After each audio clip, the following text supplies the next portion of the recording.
There are several types of hormone-blocking medications. They generally fall under two classes, one being aromatase inhibitors and the other being SERMs, selective estrogen receptor modulators. Aromatase inhibitors are, you might have heard, like Letrozole, Anastrozole, Exemestane. And then we've got the SERM, the main SERM being Tamoxifen.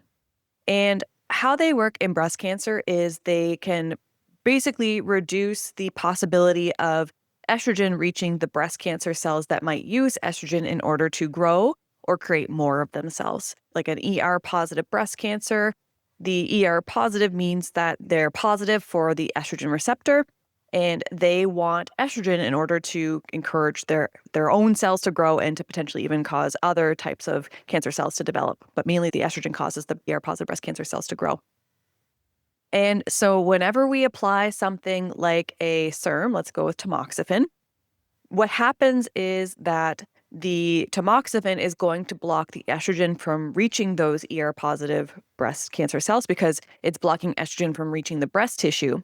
But the estrogen is still going to reach things like the heart, the brain, and the bones, which all of those organ systems do require estrogen in order to be healthy. And we'll go into why that is in just a minute. Then we've got aromatase inhibitors. And what aromatase inhibitors do is they actually block estrogen from being made in the body. They block estrogen from being created, which means that there's no estrogen reaching any of the tissues, so including the breast cancer tissues that are going to want it to grow. And typically tamoxifen is given in someone who is premenopausal, meaning that they should still have some circulating estrogen because we still need the estrogen to encourage the growth and health of bones, heart, and brain.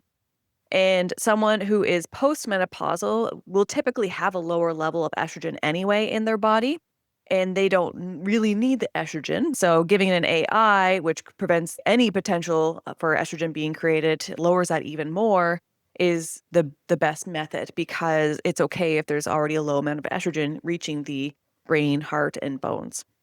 The problem with these medications, which you may know already, whether you're on hormone medications or not, you can probably even take a guess of what happens whenever you have lowered hormones or estrogen in your body, is the quality of life for women is drastically being impacted. What happens is you get hot flashes, night sweats, joint pain being a big factor for why people really don't like taking these hormone medications. That can all be due to the lowering of estrogen in the body, because estrogen plays a role in all of these places.